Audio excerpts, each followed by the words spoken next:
ओम श्री गुरु नमः। ओम ग्राम देवताभ्यो नमः, ओम स्थान देवताभ्यो नमः, ओम ग्रह देवताभ्यो नमः, ओम कुल देवताभ्यो नमः, ओम गंगाराम देवताभ्यो नमः, ओम कुल देव्यै नमः, ओम इष्ट देवताभ्यो नमः, ओम इष्ट देव्यै नमः, ओम गजाननं भूतगणाधिसेवितं कपितजम्बूफलचारुभक्षणं मासुतं शोकविनाशकारकं नमामि विघ्नेश्वर पादपङ्कजम्। सानन्दमानन्दवने वसन्तम् आनन्दकन्दं हतपापवृन्दं वाराणसीनाथं नाथनाथं श्रीविश्वनाथं शरणं प्रपद्ये।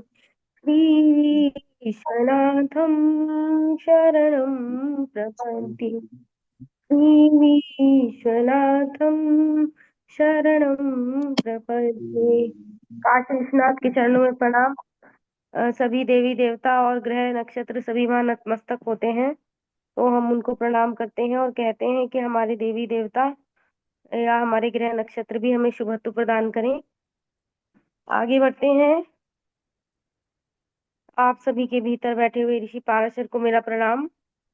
उनके अपने भीतर एक जो कहते हैं ना, हमारी जो दिव्य आत्मा है, परमेश्वर है, जिसको हम भगवान कहते हैं, उसका ध्यान कीजिए और उसी में जो है अपने इष्ट को खोजिए। आपको आपके इष्ट मिलेंगे और उससे आपका मार्ग निर्देशित होगा। हम कक्षा को आगे बढ़ाते हैं। रमा मैम, आप बीच में जब भी आपको लगे उचित तो आप अटेंडेंस ले लीजिएगा। निहारिका जी, आप ले सकती हैं। ये जो भी ले सकता हो ले लीजिएगा, बाकी जी। मध्य में उसको भेज दीजिएगा। तो मैं माइक को सबका म्यूट करती हूँ और कक्षा का शुभारंभ करते हैं। देखिए, हमारी क्योंकि ये रिवीजन क्लास चल रही थी, तो हम पहले तो मैंने स्लाइड से पढ़ाया था, और इस समय मैं स्लाइड और पुस्तक दोनों का उपयोग कर रही हूँ। ठीक है, ताकि विषय अधिक समझ में आए।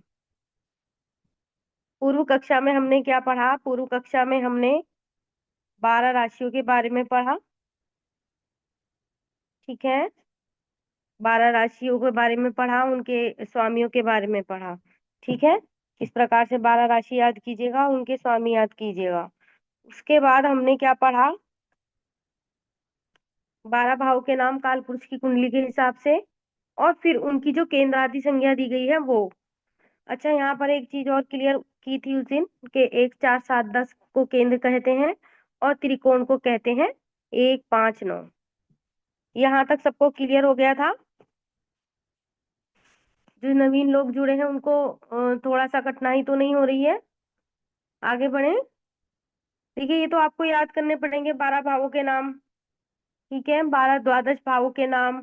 ठीक है, और केंद्र क्या है, त्रिकोण क्या है, और इनके जो केंद्रादि संज्ञा है। ठीक है, इसके अलावा 12 राशि, उनके स्वामियों के नाम, काल पुरुष की कुंडली का चक्र बनाइए और इस प्रकार से लिखित प्रैक्टिस करिए। इसके बाद जो 12 भाव हैं हमारे, उन्हें धर्म अर्थ काम मोक्ष का स्थान दिया गया है। ठीक है, धर्म कैसे? क्योंकि प्रथम भाव से पता चलता है पर्सनैलिटी कैसी है, तो वो हम प्रथम भाव से देखेंगे। इनके ये भी नाम है। चलिए, वैसे तो हम पुस्तक से पढ़ा रहे थे, हम पुस्तक की तरफ चलते हैं। कल परसों हमने कारक पढ़ाए थे, मतलब रिवाइज हुआ था और कारक तक हम पढ़ा दिए थे, तो हम आगे बढ़ते हैं। अब यहाँ हमने पढ़ाया था, सूर्य आत्मा है, स्वाभिमान है आपका, यश है, स्वास्थ्य है, दाया नेत्र है। ठीक है, दिन है, पिता है, राजा है। चिकित्सा विज्ञान के क्षेत्र को हम देखते हैं सूर्य से। मंगल क्या है? हमारा बाहुबल है, पराक्रम है। काल पुरुष की कुंडली में तीसरा स्थान दिया गया है, और यदि ये छठे भाव में होता है तो शत्रुहंता योग बना देता है, व्यक्ति शत्रुओं पर हावी होता है। ठीक है, और मंगल से हम अपना रक्त भी देख सकते हैं, मंगल से हम अपना बाहुबल देखते हैं, मंगल से हम भाई और मामाओं का भी विचार करते हैं। जैसे कहते हैं ना, सुख के लिए हम बुध को देखेंगे, लेकिन बुध और किन चीजों का कारकत्व लिए हुए है? यानी बुध सुख का तो कारक है ही, बुध व्यापार का भी कारक है, और अगर हम मौसी बुआ भाभी की बात करेंगे तो हम बुध को देखेंगे। ठीक है, इस प्रकार से मंगल के लिए हम किसको देखेंगे? अपने बाहुबल को देखेंगे, भाइयों को देखेंगे, मामा को देखेंगे, पराक्रम का विचार करेंगे। ठीक है, काल पुरुष की कुंडली में तीसरा भाव पराक्रम का है। अगर मंगल मजबूत है तो आप पराक्रमी होंगे जरूर। ठीक है, सेनाध्यक्ष अगर मंगल अच्छा होता है, अगर दशम भाव में बैठा है, उच्च का होकर बैठा है या शुभ स्थिति में बैठा है, तो ऐसा व्यक्ति आर्मी को ज्वाइन कर सकता है। ठीक है। और यदि वो है अशुभ स्थिति में होता है कि किसी भी भाव में बैठा, मानो पंचम में शनि के साथ युति बनाकर बैठा है, तो क्या होगा, वहां अंगारक दोष बना देता है, सर्जरी से बच्चे होंगे या कुछ अबॉर्शन इत्यादि की स्थिति होगी। या जहां भी मंगल अशुभ स्थिति में बैठा है वहां खून खराबा दर्शाता है, यानी दुर्घटना को दर्शाता है, जलना घाव इत्यादि। ठीक है। मतलब यहाँ पर मैं सिर्फ शॉर्ट में बताती चल रही हूँ क्योंकि हम पहले ये डिस्कस कर चुके हैं। और मैकेनिकल इंजीनियर का कारक है मंगल। आगे चलते हैं, बुध के लिए हम बुद्धिमत्ता को देखते हैं, वाणी को देखते हैं। बुध के लिए अभी मैंने आपको बताया था, मौसी को, बुआ को, भाभी को हम देखेंगे। अगर बुध पीड़ित है तो कहते हैं बुध से संबंधित चीजों का को ठीक करने के लिए, क्योंकि बुध हमारे सुख का कारक है। बुध हमें सुख देगा। तो बुध के लिए अगर हमारा बुध ठीक नहीं है तो वैवाहिक जीवन के बाद जिन कन्याओं के जीवन में सुख नहीं होता, कहते हैं बुध अगर पीड़ित है, सूर्य राहु के साथ कहीं युति बनाकर द्वितीय भाव में बैठा है या जिस किसी भाव में बैठा है, तो समझ लो बुध पीड़ित है। क्योंकि बुध अकेला है, चंद्र शुभ ग्रहों से दृष्ट है, शुभ राशि पर बैठा है, तो वह शुभ फल देगा। लेकिन अगर वो राहु और सूर्य के साथ कहीं बैठा है तो वो अपने शुभत्व को समाप्त कर देगा और उनके साथ बैठकर उन्हीं उन्हीं का बुरा फल देने लगेगा। तो जैसे बुध खराब होता है तो क्या होता है, बुआ, बेटी, बहन, भाभी ये दुखी होती हैं। और इन इन ये भी कारण होते हैं दुखी होने का, क्यों? क्योंकि अगर वो बुआ, बहन, भाभी इत्यादि दुखी हैं तो उन्हें दुखी करने वाले भी ऐसे ही लोग होते हैं। यानी कोई अपनी नंद की वजह से दुखी हो सकता है। ये पीड़ित अवस्था के बुध की बात हो रही है। आगे बढ़ते हैं। तो बुध वाक पटुता है, स्किल अच्छी होती है जिसकी, तो समझ लो बुध अच्छा है। बात करने का जो सलीका होता है। ठीक है, बुध से हम गणित को देखते हैं। अगर कोई व्यक्ति गणित में अच्छा है तो समझ लो उसका बुध कहीं सही है। इसके अलावा ज्योतिषी का भी कारक है, क्योंकि अगर आप कंसल्टेशन अच्छे से नहीं दे सकते, सामने वाले को सेटिस्फाइड नहीं कर सकते, आपका भाषा शैली अच्छी नहीं है, तो आप एक अच्छे ज्योतिषी भी नहीं बन सकते। बहुत मैंने ऐसे ज्योतिषी देखे हैं जिन्हें बहुत बहुत ज्ञान होता है लेकिन वो अभिव्यक्त नहीं कर पाते, प्रेजेंटेशन नहीं है उनके पास। तो जो प्रेजेंटेशन ही नहीं है तो वो ना एक अच्छा शिक्षक हो सकता है, ना एक अच्छा अभिनेता हो सकता है, और ना एक अच्छा वक्ता हो सकता है, ना ज्योतिषी हो सकता है। बुध अच्छा हो तो व्यक्ति लेखाकार भी हो सकता है, व्यापारिक भी हो सकता है। ठीक है, व्यापार के लिए हम, अगर हम पार्टीशन में देखते हैं ना कि किसी के साथ कंबाइंड हम व्यापार कर पाएंगे, तो हम सप्तम भाव पर दृष्टि डालेंगे और बुध की स्थिति को देखेंगे और हम लाभेश को देखेंगे लाभ के लिए। ठीक है, अगर बुध के साथ कुछ अन्य ग्रह भी युति बनाकर दशम भाव में बैठे हैं तो वहां भी व्यापारिक कुछ ऐसी कोई जॉब जो जिसमें व्यापार इत्यादि हो, उससे संबंधित हम मतलब गैस करते हैं। व्यापार अगर हमें देखना है कि मैं बिजनेस कर पाऊंगा कि नहीं, तो हम बुध की स्थिति को देखेंगे। अगर कोई ज्ञान की बातें पूछने आए कि मैं ये पढ़ रहा हूँ, मैं ये ज्ञान प्राप्त कर पाऊंगा कि नहीं, तो हम गुरु की स्थिति देखेंगे। ठीक है, व्यक्ति पर्सनैलिटी कैसी है, हम लगन पर दृष्टि डालेंगे। उसकी आत्मा को देखना है, सूर्य को देखेंगे, उसके मन को देखना है, चंद्रमा को देखेंगे। और सूर्य और चंद्र से हम काफी काफी कुछ कुंडली का को अभिव्यक्त कर सकते हैं। और बृहस्पति की, अगर कहीं पीड़ित अवस्था में कोई ग्रह बैठे हैं तो उसमें हम बृहस्पति की दृष्टि को देखेंगे कि बृहस्पति की दृष्टि कहाँ जा रही है। जो चीज लग्न कुंडली से नहीं दिख रही, हम उसे चंद्र कुंडली पर या नवमांश में उसकी स्थिति देखेंगे ग्रहों की। आगे बढ़ते हैं, बुध का हो गया जी, वस्तुओं का मिश्रण। वैसे तो बहुत सारी चीजें हैं, ये आपको पुस्तकों में मिल जाएंगी, मैं मूल चीजें पढ़ा रही हूँ। ठीक है, मामा को भी देखते हैं, मामा क्या मतलब मौसी, बुआ इत्यादि को देखते हैं बुध से। आगे चलते हैं, बृहस्पति। ये कौन महोदय मुझे मैसेज कर रहे हैं, एक मिनट रुकिएगा। अब जो मैसेज कर रहे हैं मैं उनका मैसेज तो देख नहीं सकती क्योंकि इस तरह से तो मेरी कक्षा नहीं चल पाएगी। हम आगे ही बढ़ते हैं। हाँ जी, तो बृहस्पति को देख लेते हैं। बृहस्पति क्या है, हमारा ज्ञान है, हमारी बुद्धिमत्ता है, हमारी शारीरिक मांसलता है। जो लोग थोड़े मोटे टाइप के होते हैं ना, कहीं बृहस्पति का प्रभाव है, क्योंकि जब बृहस्पति की दशा आने लगती है तो व्यक्ति का वेट बढ़ने लगता है। आंतों का भी कारक है, टाइफाइड वगैरह अगर छठे भाव में बैठ गया तो बुखार से पीड़ित कर देगा। ठीक है, आगे चलते हैं। धार्मिक कार्य, ईश्वर के प्रति निष्ठा हम बृहस्पति से देखेंगे, बड़े भाई का कारक है।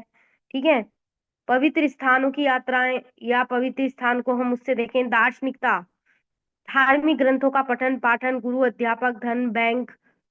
बैंक क्यों? क्योंकि भाई अर्थ दूसरे भाव का कारक है। कंपनियां, दान देना, परोपकार, फलदार वृक्ष जो होते हैं, और पुत्र संतान को हम बृहस्पति से देखते हैं। और भी हमें ग्रंथों में इसके विभिन्न, ये तो हम सामान्य फल फल पढ़ रहे हैं। जब हम पाराशरी या अन्य मूल ग्रंथों पर जाएंगे तो हम उसको पढ़ेंगे। और देखिए मैं आपको बता दूं, सीधी सीधी बात, मैं पाराशर को फॉलो करती हूँ और उसी से संबंधित सूत्रों को मैं आपको बताऊंगी। अब जैसे उजिन, चर, स्थिर इत्यादि कारकों की बात हो रही थी, वो सिद्धांत जैमिनी का था। अगर हम ज्यादा पढ़ेंगे, मोर नॉलेज मोर कंफ्यूजन, एक को पकड़ के चलो आपको दिशा मिल जाएगी। ठीक है। और जितने भी ये ज्योतिषाचार्य हैं कहीं के भी, वो सभी पारशीय सूत्रों को मानते हैं, और ऋषि सूत्रों से अलग कभी मत जाना, नहीं तो आप आगे चल के कहीं भी गड्ढे में गिर जाएंगे।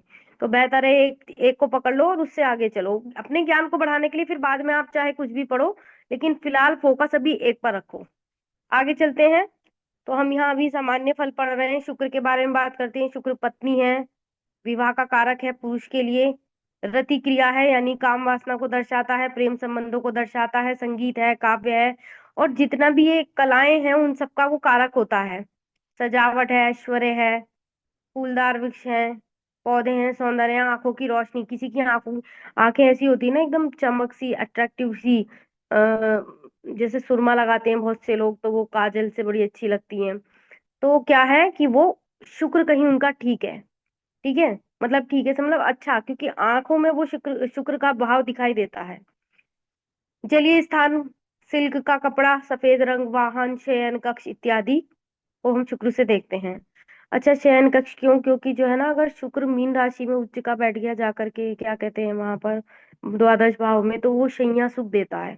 ठीक है, मतलब शैया सुख से मतलब केवल संभोग सुख से मतलब नहीं है। शैया सुख से मतलब वो व्यक्ति एक सुकून की नींद सोता है, उसको नींद सोना अच्छा लगता है खाली टाइम में, ये भी एक चीज आप देखेंगे। ठीक है, दूसरी चीज क्या है यहाँ पर, शुक्र से संबंधित व्यवसाय क्या है कि कोई सफेद वस्तु का कार्य करना। ठीक है। शुक्र को ठीक रखने के लिए हम स्त्रियों का सम्मान करें, शुक्र को ठीक रखने के लिए हम श्वेत वस्त्र शुक्रवार को पहन सकते हैं। ठीक है, शुक्र को और अच्छा बनाने के लिए या उसके बल को प्राप्त करने के लिए हम जर्किन, मोजोनाइट या हम डायमंड पहन सकते हैं। ठीक है। तो ये बहुत सारी, शुक्र से हमें लग्जरी लाइफ प्राप्त होती है, शुक्र को ठीक जरूर रखना चाहिए, पुरुषों को तो विशेष रूप से, क्योंकि अगर शुक्र उनका वीक है तो वीर्य का भी कारक है शुक्र, पत्नी सुख का भी कारक है शुक्र। और अगर कहीं कोई पुरुष स्त्री का सम्मान नहीं करता, तो फिर समझ लो उस घर की तो बढ़ोतरी हो ही नहीं सकती। आगे चलते हैं। शनि, शनि तो दुख है, पीड़ा है, व्याधि है, न्यायाधीश है। ठीक है, दंडाधिकारी है, रोग है। शनि की जब साढ़े साती आती है, तो जो व्यक्ति ईश्वर में ना विश्वास करता हो, वो मंदिरों में आपको घूमता हुआ जरूर दिखाई देगा, क्योंकि शनि इस तरह से व्यक्ति को दंड देकर परेशान कर देते हैं। या तो अगर वो कर्म करना छोड़ दे तो समझ लो वो गया ही काम से। बहुत से लोग क्या करते हैं, साढ़े साती आई या शनि का कुछ अशुभ अवस्था में भी बैठा हुआ था जन्म पत्रिका में, और उस पर वो दशा भी आई, और उसने क्या करा, अब क्योंकि ऐसी स्थिति में जब इंसान मेंटली डिस्टर्ब हो, तो क्या होगा, वो काम भी नहीं कर पाएगा, फिजिकली भी काम नहीं कर पाएगा, मतलब जैसे कि जॉब छोड़ देगा, पड़ा रहेगा, कुछ काम नहीं करेगा, नहाएगा नहीं, धोएगा नहीं कुछ, मतलब इस तरह की स्थिति क्रिएट हो जाएगी कि क्रियाशीलता खत्म हो जाएगी। तो क्या होगा, शनि उसको और नीचे ले आएंगे कि भाई तू कर्म नहीं कर रहा तो अब तू जा काम से। ठीक है। लेकिन अगर व्यक्ति कर्म करता शनि को ठीक करने के लिए हमें कर्म करना होता है, और कर्म वो हर स्तर पर जहां हमारे संबंध बंधे हुए हैं, जहां जहां हमारे कर्तव्य हैं। अगर हमने एक भी कर्म करना छोड़ दिया तो एकदम समझ लो नीचे आ जाएंगे। अब देखो, योगी है, मोदी है, अमिताभ बच्चन है, ये अपने शनि की साढ़े साती में, शनि की दशा में कर्म करते हुए नजर आए। हालांकि लोगों ने इनको खींचा भी बहुत, इनको क्रिटिसाइज किया, लेकिन ये अपने कर्म से विलग नहीं हुए, तो आज भी वो उच्च पद को प्राप्त है। ठीक है। तो वो सम्मान इन्हें हासिल हुआ क्योंकि उन्होंने कर्म किया। तो शनि को ठीक रखने के लिए अपने नौकरों को प्रसन्न रखो। शनि को ठीक रखने के लिए हमको क्या करना चाहिए कि न्याय संगत बात करनी चाहिए, किसी के साथ अन्याय नहीं होना चाहिए। ठीक है। लोग क्या करते हैं ना, लाभ उठाते हैं लोगों का, उनकी प्रॉब्लम सुन करके वर्किंग प्लेस पर कहीं भी। तो ये सब ना करें, क्योंकि इसके परिणाम बड़े दुखद होते हैं। अगर किसी को किसी का फायदा उठाने में आनंद आनंद आ रहा है, किसी को को क्रिटिसाइज करने में आनंद आ रहा है, या उसे आहत करके ताने देने में आनंद आ रहा है, तो इसका परिणाम बड़ा दुखद होता है। और वो इसी जन्म में भोग के जाता है, क्योंकि शनि इसी जन्म का में ही कष्ट देते हैं, और वो सिखाते हैं कि कर्म करो। ठीक है। तो शनि का तो बहुत बड़ा रोल है। इसके बारे में कभी विस्तार में चर्चा बाकी की कक्षाओं में करेंगे। आगे बढ़ते हैं। करीबी का कारक है। अगर किसी का शनि खराब है तो समझ लो वो गरीब है बहुत ज्यादा। वो अगर कोई गंदा रहता है, दरिद्र रहता है, उसे देखकर ही, या आवाज में ऐसी ककड़ता है कि आप सुन नहीं पा रहे, वाणी अत्यंत कठोर है, तो वो समझ लो कहीं शनि का, राहु का प्रभाव है। अनैतिक अधार्मिक कार्य को दर्शाता है। यानी शनि खराब है तो ऐसा व्यक्ति अनैतिक कार्य भी कर सकता है। ठीक है। चोरी चकोरी का काम कर सकता है, किसी की हत्या कर सकता है, जुआ खेल करके अपनी आदतें खराब करके नीचे आ सकता है। ठीक है। अनैतिक कार्य बहुत प्रकार के वो अधार्मिक कृत्य है। यानी शनि जो है, अगर शनि की रात्रि को हम देखें तो बहुत से लोग तंत्र मंत्र करते हुए नजर आते हैं। आपने देखा होगा। ये नहीं सोचते कि यहाँ स्कूल के छोटे बच्चे जाते हैं चौराहों पर, कहीं भी कुछ भी उल्टा सीधा टोटका करते रहते हैं। ठीक है। आगे बढ़ते हैं। विज्ञान और तकनीकी शिक्षा मेहनत के कार्य को, कृषिगत व्यापार व्यवसाय, लोहा तेल खनिज पदार्थ, कर्मचारी सेवक नौकरानियां। ठीक है। इन सब चीजों को हम शनि से देखते हैं। वृद्ध। अच्छा, शनि की 7.5 अगर चल रही है, शनि का अंतर आने पर घर में किसी ना किसी की मृत्यु जरूर होती है। अंतर से मतलब है 7.5 के काल में कह सकते हैं। या हम किसी की मृत्यु को देख रहे हैं, तो हम वहां शनि का अंतर देखेंगे। ठीक है। अंतर प्रत्यंतर में कहीं शनि का जरूर रोल होगा, क्योंकि वो दंड देते हैं, अब वो चाहे किसी भी प्रकार देते हो। आगे बढ़ते हैं।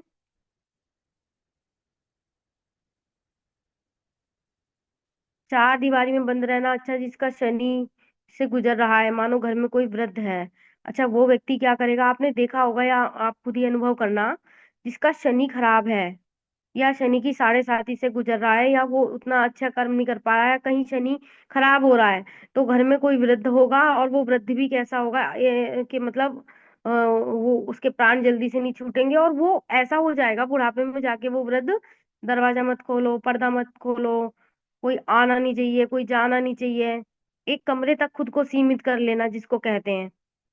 इसे मत हिलाओ, उसे मत हिलाओ, ये मेज पर ये मत रख, मतलब इस तरह की अजीब सी सिचुएशन में वो बन जाता है कि उसको एक बेफालतू के कानून कायदे बना लेता है वो बैठा बैठा, कि भाई ये मेज इधर से इतनी सी भी नहीं खिसकनी चाहिए, ये गंदा नहीं होना चाहिए, या ये पर्दा नहीं खोलना चाहिए, ये दरवाजा, मतलब इस तरह की चीजें। तो वो यानी कहीं शनि खराब है, वो मलिन रहेगा, नहाएगा नहीं। कोई भी हो, और वृद्ध को तो सूचित करता है शनि, अगर 7.5 चल रही है, या शनि कहीं खराब है, तो घर में कोई वृद्ध जरूर होगा। अच्छा, आगे देख लेते हैं। पंगुता अंग भंग लोग। शनि जब बिगड़ता है तो पैरों पर इफेक्ट करता है, तो वो पंगुता दे सकता है, अंग भंग कर सकता है, चोट चपेट कर सकता है। शनि की 7.5 में, या दशा इत्यादि में, या ढैया इत्यादि में पैरों में बहुत चोट लगती है, मानो किसी का नाखून उतर गया, या कहीं आप गिर गए तो मोच आ गई, वगैरह वगैरह। आगे बढ़ते हैं। बिस्तर पे पड़े रहना, चार दीवारी में बंद रहना, जेल हॉस्पिटल में पड़े रहना, वायु जोड़ों के दर्द, कठोर वाणी, अगर शनि खराब हो तो। क्या आपको समझ में आ रहा है? हेलो जी। हाँ जी। ये Vivo 24 के नाम से कौन सज्जन है? क्या अपना परिचय देंगे? हेलो।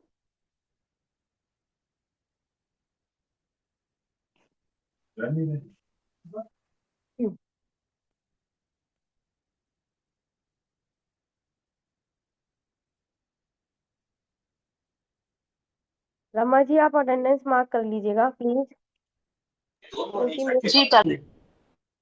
जी, धन्यवाद। अब देखिए, एक सज्जन चले गए, यानी वो कक्षा में माहौल देखने आए थे। ये बड़ी गलत बात है। अगर आप आ रहे हैं तो अपना परिचय दें। मैंने ऐसा इसलिए किया हुआ है कि देखिए, भविष्य में अगर हमें हमारी किसी को हमारी जो संस्था है, वैसे तो अभी ये प्राइवेट है, लेकिन अगर किसी को लाइफ लॉन्ग क्या कहेंगे उसको, सदस्यता चाहिए, सर्टिफिकेट चाहिए, तो क्या ये आवश्यक नहीं है कि कम से कम व्यक्ति अपना परिचय तो दे। चलिए हम आगे बढ़ते हैं।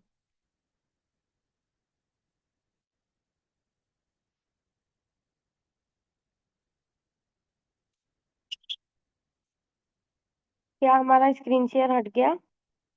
चलिए हम स्क्रीन शेयर लगाते हैं।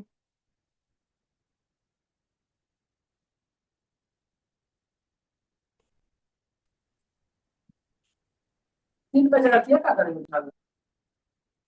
कृपया माइक बंद कीजिएगा। किसी ने माइक ऑन किया हुआ है तो हम इसको बंद कर लेते हैं। आगे बढ़ते हैं। विभा जी, आ रहा है आपको समझ में? जी बिल्कुल। जी। थैंक मुझे यू। खुशी हुई आपको समझ में आया, क्योंकि हमारा तो उद्देश्य ही पढ़ाना है। और इसके अलावा यहाँ सुधाकर जी जुड़े हुए थे। क्या जुड़े हुए हैं सुधाकर सर? आपको समझ में आ रहा है?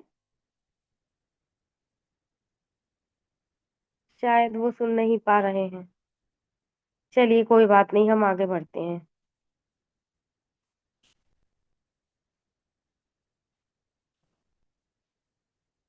तो हमारा यहाँ शनि तक हो चुका। हम आगे बढ़ते हैं। कठोर वाणी, देखो यहाँ लिखा है, कठोर वाणी को भी दर्शाता है। जैसे किसी की वाणी ना सुनने को अच्छी लगे तो समझ लो कहीं शनि उसका खराब। मतलब चीजों को कोरिलेट करना सीखिए। जब आपका अष्टम जागृत होगा, या हम कह सकते हैं कि आप ज्योतिष की दिशा में आगे बढ़ेंगे। अब आप देखिए, आज क्या तारीख हो गई? 16। 16 हो गई ना? इस सूर्य ग्रहण के बाद बहुत चेंजेस आएंगे। अब आप देखिएगा, जिसके अंदर ज्योतिष वाला प्रभाव आना शुरू हो जाए, यानी ज्योतिषी बनने के निकट ही है वह व्यक्ति जो चीजों को कोरिलेट कर पाता हो। मानो आपने किसी की कठोर वाणी देखी, आप समझ गए कि भाई कहीं ना कहीं इसका शनि ठीक नहीं है। ठीक है, मतलब आपने चीजों को, घटनाओं को कोरिलेट किया। और थोड़ा सा ध्यान करना सीखिए। ध्यान करने से जो है चीजें हमें बहुत इजीली समझ में आती हैं। कोई भी ऐसी पूजा, कोई भी ऐसा जाप, कुछ भी पकड़ लीजिए जिससे आपको ध्यान घटित होता हो, आपका शांति मिलती हो। और जब शांति मिलेगी तो आपकी जो अंदर की वो चीजें हैं काम करेंगी। ठीक है, तो ये आप जरूर कीजिएगा। आगे बढ़ते हैं। राहु को देख लेते हैं। भाई राहु दादा का कारक है, यानी राहु किसी का बिगड़ा हुआ है, कहीं पितृदोष इत्यादि बना होगा, डेफिनेटली बना होगा। और आजकल के विद्वान, अब कोई कहे कि भाई देखो, पराशर होरा शास्त्र में ये क्या कहते हैं, काल सर्प दोषों का वर्णन नहीं है। मैं भी मानती हूँ कि मैं पाराशर को फॉलो कर रही हूँ। लेकिन क्या है कि चलो, उस समय वो ऋषि थे पाराशर, उन्होंने जितना लिखना था लिख दिया।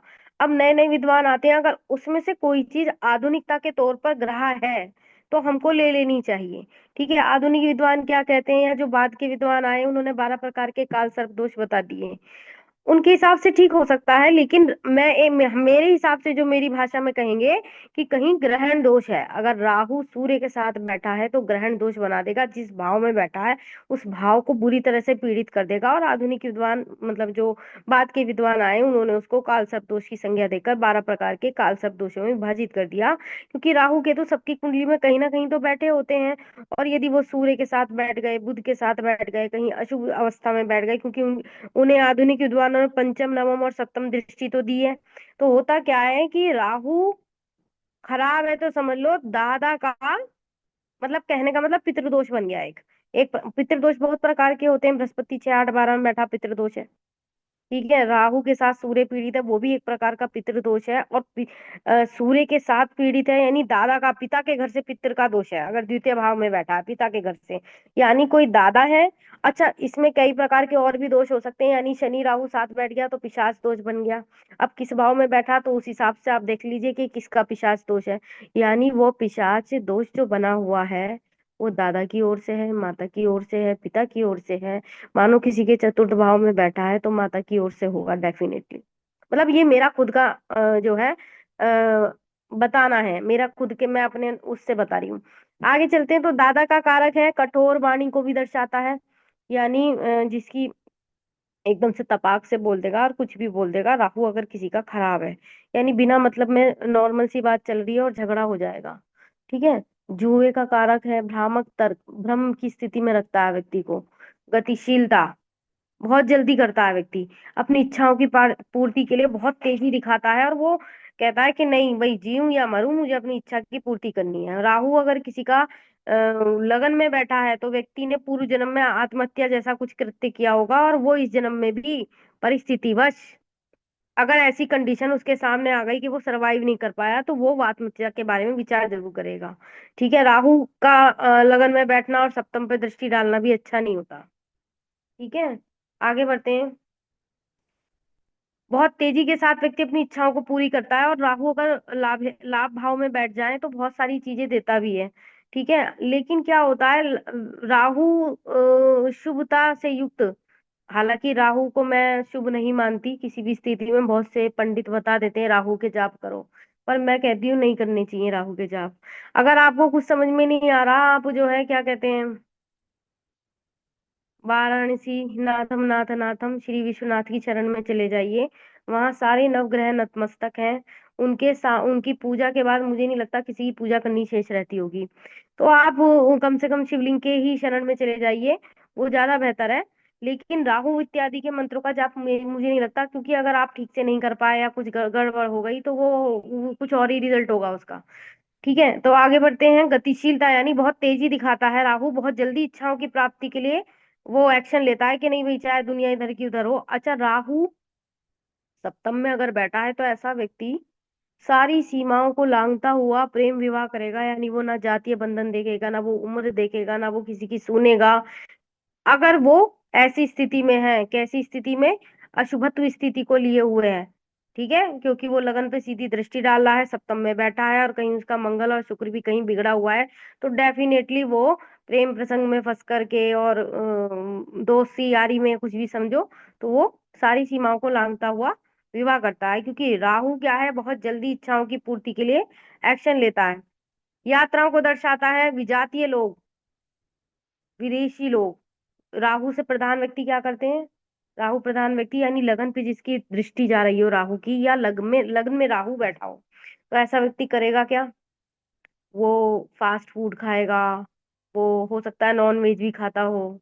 ठीक है, वो जाति बंधन हिंदू मुस्लिम कुछ नहीं मानेगा, उसको बस जो अच्छा लगा वो अच्छा लगा, जो नहीं अच्छा लगा वो नहीं लगा। ठीक है, वो विदेश जाने के बारे में सोचेगा।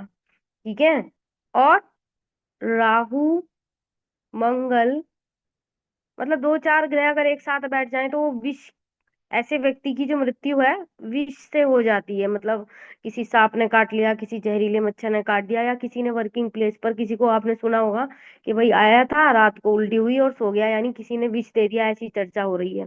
तो ऐसी स्थिति में राहु का कहीं ना कहीं रोल होता है, क्योंकि उसके साथ धोखा हुआ है, और उसमें विष के लिए हम यही देखेंगे कि मंगल और राहु कहीं खराब है, तो इसका मतलब है कुछ विष का प्रभाव इसलिए रहा। चोरी, चोरी का भी कारक है। ठीक है, दुष्टता, विधवा, यानी लगन में बैठा राहु सप्तम में जब दृष्टि डालता है तो वैधव्य दोष बना देता है।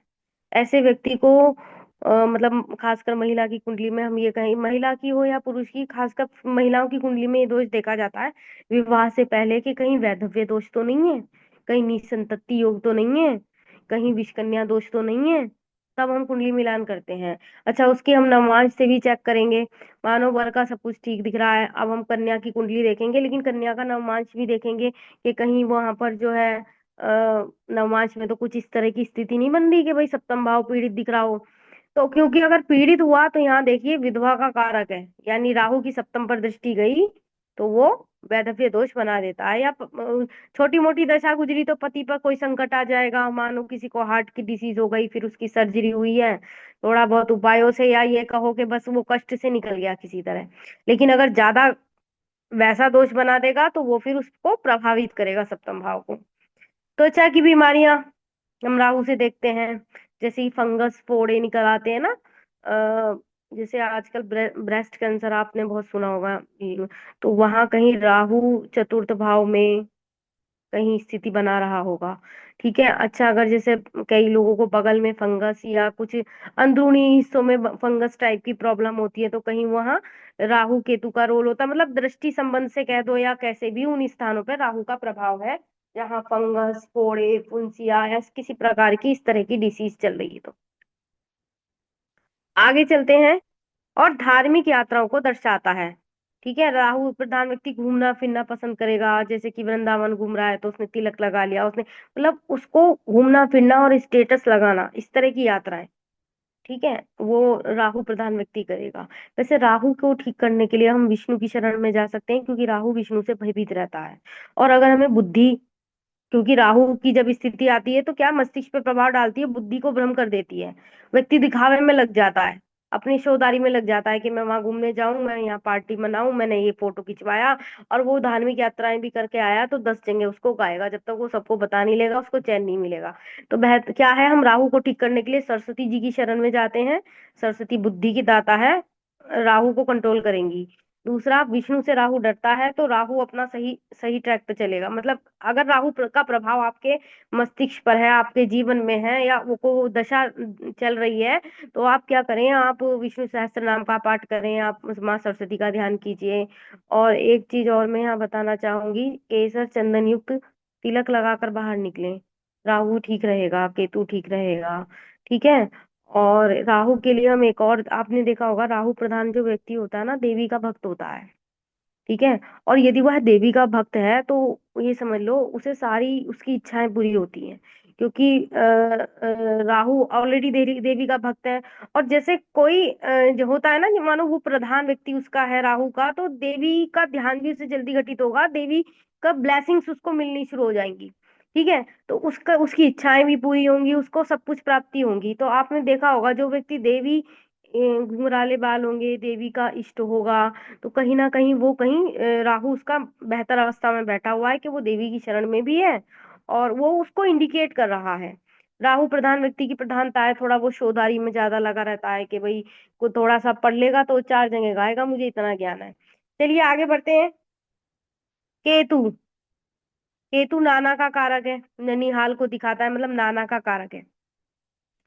दर्द है, ज्वर है, घाव है, शत्रु का नुकसान है पहुंचाना। ठीक है। अब केतु जिस भाव में बैठा होगा, तो वो दो चीजों को दर्शाता है। एक तो उस जगह की प्यास बढ़ा देता है, जैसे कि मानो किसी के दशम भाव में केतु बैठा है, तो उससे संबंधित प्यास, यानी वो व्यक्ति दशम यानी नौकरी काम धंधे को लेके बहुत ज्यादा सोचता है, वो उस पर ही उसका फोकस है, उसकी प्यास बढ़ गई उस चीज को लेके। ठीक है। या अष्टम में बैठा है, तो उसकी प्यास बढ़ गई गुप्त विद्याओं की प्राप्ति को लेकर के। एक तो ये चीज को दर्शाता है। केतु वैसे मोक्ष का कारक है, अगर द्वादश भाव में बैठा है और छठे भाव से या किसी भी भाव से उस पर दृष्टि जा रही है, क्या कहते हैं, गुरु की दृष्टि जा रही है, और चंद्रमा पराक्रम भाव में बैठा है, तो व्यक्ति को मोक्ष की प्राप्ति होती है। लेकिन लगन की स्थिति भी देखनी पड़ेगी। बहुत सारी चीजें देखते हैं, क्योंकि हम 12 भावों को देखेंगे तो हम ये देखेंगे कि उसके कर्म कट गए, क्या उसने अपने धर्म भाव को बैलेंस किया हुआ है, क्या वो निष्काम भाव से कर्म कर रहा है, क्या वो भाव शून्य हो गया, मन की स्थिति क्या है, आत्मा शुद्ध हो गई उसकी। तो हम और चीज और भावों का भी अध्ययन करेंगे।